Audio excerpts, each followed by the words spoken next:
Hey y'all, it's Brody, and today I'm giving you like a full Dionysus vibes. I got my messy bed head, I have like a fun shirt, I'm not wearing pants. Today I'm here to tell you about my top books of 2020. I was having such a hard time trying to confine my favorite books of the year into a top 10 list, so I don't even have an order picked out for these. Some of these were 4 stars, some of these were 5 stars, but I would say that I enjoyed all of them pretty equally. First, we have King of the Dragonflies by Case and Calendar. I read 2 Case and Calendar books this year, this one and Felix Ever After, and I really enjoyed both of them, but I think King of the Dragonflies makes my list because it came to me at a time where I really needed like some good queer middle grade, and I was craving like a swamp story, and that's essentially what this is. You have queer boys, ghosts of the past, the swamp, and I loved it. I think Kaysen's writing is always very beautiful. I love the way that Case and Calendar can fucking write a book. And also, I had never read a Case and Calendar middle grade. I had only read YA and adult, so it was nice to see them flex their skills with this. And I have Foul is Fair by Hannah Cap, and this is a Macbeth retelling that was suggested to me by my friend Heather from Aphrodite Reads, about a girl named Jade who is drugged and raped at a party, and then later seeks revenge on everyone who was involved. So it's really not enjoyed. Let me say, I didn't enjoy this book, but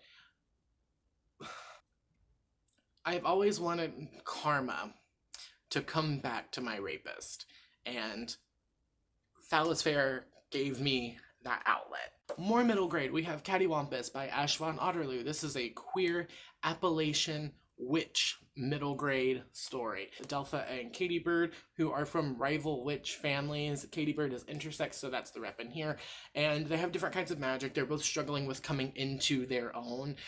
It's like a magical coming of age story in which magic is the coming of age. I really enjoyed it. There is a cute raccoon friend, there is an animated shed, there are werewolves, there's spells and magic and friendship, and it was just so beautiful, and I loved it so much, and I think this is one that I've been constantly promoting all year.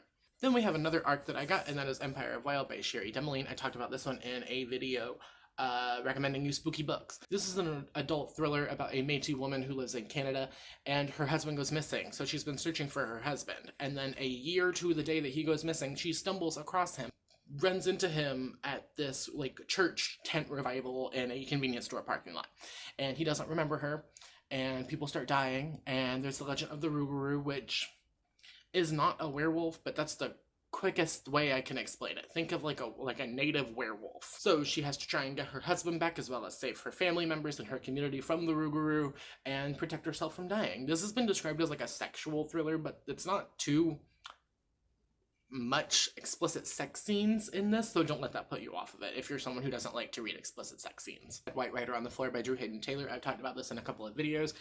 Essentially, this is a book about a handful of indigenous characters from literature, so like Disney's Pocahontas, Injun Joe from Tom Sawyer, and they all appear in this room, and there's a dead white writer laying on the floor. They discover that he has been trying to write their stories, so they take control of their own lives. Best discussions of identity politics that I've ever read. Highly recommend you go check it out if you're someone who likes to read plays. Mexican Gothic by Sylvia Moreno Garcia. I still have not talked about this extensively in a video.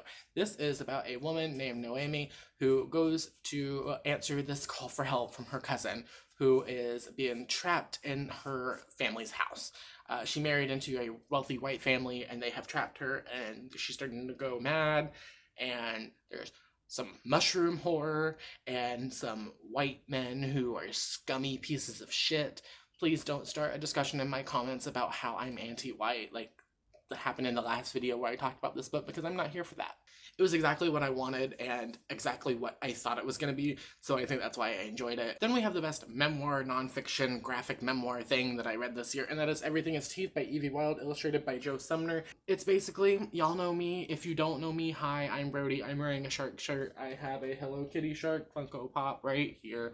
I love sharks. I am a shark nerd. As I do with all graphic novels and graphic memoirs and manga and whatnot, I'm gonna show you some basic illustrations. It's just about growing up and how Evie Wild went from being scared of sharks to appreciating them and finding strength in them. I really liked it.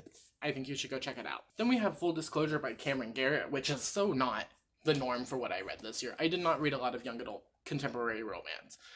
Not even queer ones. I just kind of stayed out of YA contemporary this year. And yet this one just hit me in such a good way. We follow Simone, who is directing the theater production of Rent at her high school, and she starts to fall in love with this boy, and it's about them navigating that. Someone is also blackmailing Simone, saying, hey, I know you have HIV. If you don't break up with him, I'm gonna expose your secret to the school. This has happened in the past with Simone. She's also bisexual and trying to come to terms with bisexuality, and I thought it was just a really beautiful coming of age story. And it was a great palate cleanser for all of the other shit that I was reading, and it kind of brought me back to my love for YA contemporary. And we have the first book I read in 2020. We started the year off on a great note here. That is Race to the Sun by Rebecca Roanhorse. This is a middle grade story about Najoni Begay, who she can see monsters, and her father is kidnapped by a monster. So it's up to her, her brother, and then their best friend to go find him and save the day. Y'all, this book, this is Native American, this is Navajo Percy Jackson. This is Native American Percy Jackson. And I don't say it like that in the sense that, like, I'm comparing Percy Jackson and Race to the Sun, because I think the Rick Riordan imprint books can definitely and should be held up on their own. I got a middle grade Native American adventure chosen one hero story. That's what meant so much to me, and I loved it, and it was beautiful. Next, we have a picture book that made me bawl my goddamn eyes out, and that is Gustavo the Shy Ghost by Flavia Z. Drago. This was a present from Will, because they saw me talking on Twitter about how much I needed it and how adorable it was. And y'all, it's about a little ghost named Gustavo who wants to have friends who listen to him play the violin, but he's too shy to make friends. See, he's too shy. So he gets up the courage to invite everyone to his violin recital. And look, he's by himself there, and it's so cute. And this book, oh my god, I cried the entire time that Will was reading it to me at bedtime. And y'all, I get emotional thinking about it, and I need an animated Gustavo film today. For graphic novels, I have Taproot by Kizzy Young. This is a story about a gardener and a ghost, and that is exactly what it is. It's a story about a gardener and a ghost who are falling in love, but strange things are happening with the ghost where they're kind of blinking out of existence. It's very beautiful color scheme. It's mostly browns and greens and blues. It was soft, it was queer, it was cute, and would recommend you check it out. It's also published under Roar, who is the same one who published Mooncakes, so I'm excited to keep reading from that little group there. A Lot Sway by Darcy Little Badger, which I think I've kind of become synonymous for this year. This is my 2020 Wilder Girls, or at least one of them. I've talked about this book so much, I have a full review video for it. Go check it out, I'll leave it linked for you. This is about a Lapon-Patchy asexual teenager who can see and raise the dead, and her cousin gets murdered, and she has to go solve the mystery and bring her cousin's murderer to light. I don't know how many people I've convinced to read this book this year, but I'm pretty sure it's a fuck ton of you. I think this book is technically perfect. It's so well written. It follows traditional Lapon-Patchy storytelling, and I think it's beautiful. And I love the fact that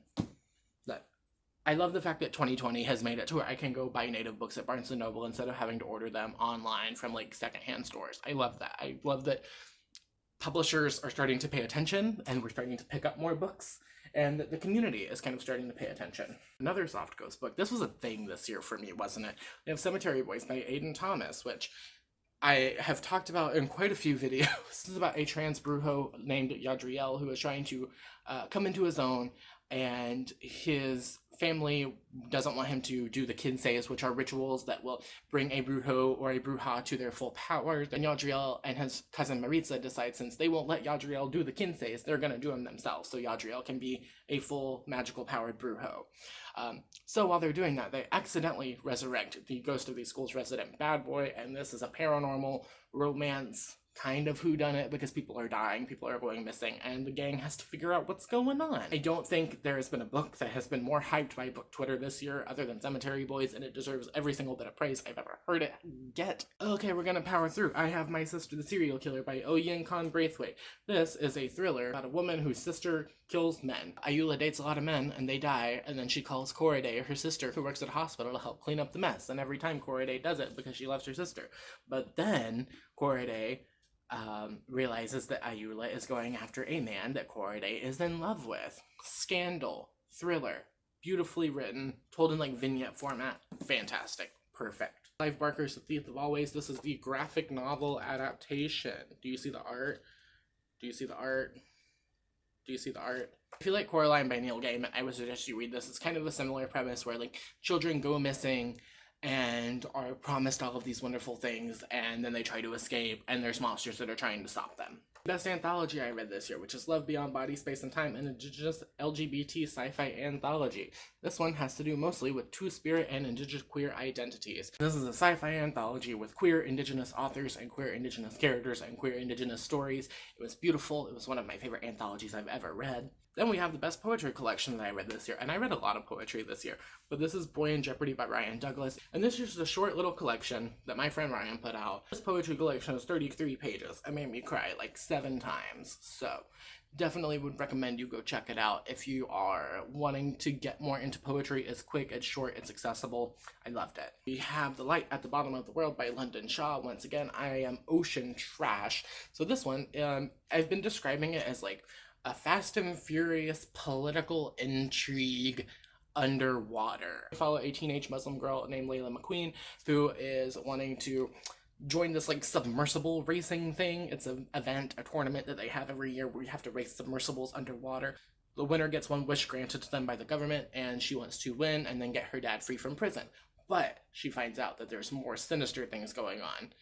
Under the sea, under the sea, Apparently this is the first in a duology or a trilogy, and the sequel is coming out in 2021. So, very excited for that. The last books that I read this year, that is Ghostwood Song by Erica Waters. This is an Appalachian love letter to bluegrass and old folk music. I loved it. Follows a cast of primarily queer characters, and our main character's name is Shady. She's being a little bicon in the woods with her violin, and then she discovers her dead father's violin, which can raise the ghosts of the dead.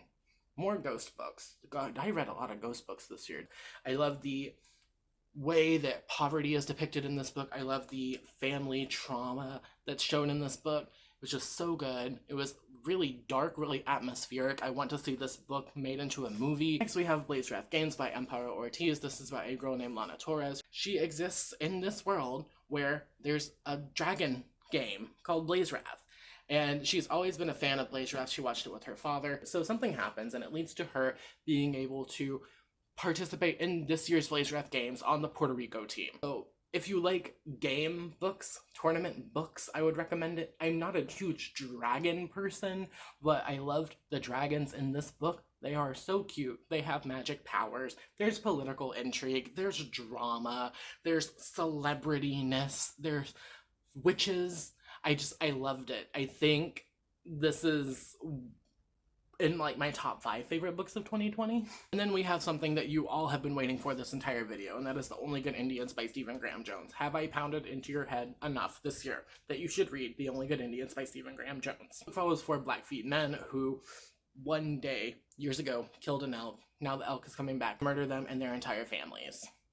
Horror, fantastic, beautiful, perfect, stunning. I loved it. Those are my best books of 2020. I'm sorry that there were 20 of them, but not really, because I need to talk about all of them. If you read any of these books or you're interested in reading any of these books, let me know your thoughts down in the comments. While you're down there, you can also answer the comment question of the day. Let me know what the best book you read in 2020 was. If you don't have time, you don't want to, you don't have the spoons, you don't have an answer, or you don't want to give into my pressure, leave me an emoji, preferably a yellow heart, so I know you made it all the way until the end of the video. Everything I mentioned will be down in the description below, so make sure you go check that out, as well as places you can find me further. You can find me on my little link tree down there, click it. You can find my Goodreads, my Instagram, my Twitter, as well as places to support me further outside of BookTube, like my PayPal and my Ko-fi, as well as my Amazon wishlist if you want to buy me a present. Alright, I hope you have a wonderful whatever it is, wherever you are. I will see you next time with another video.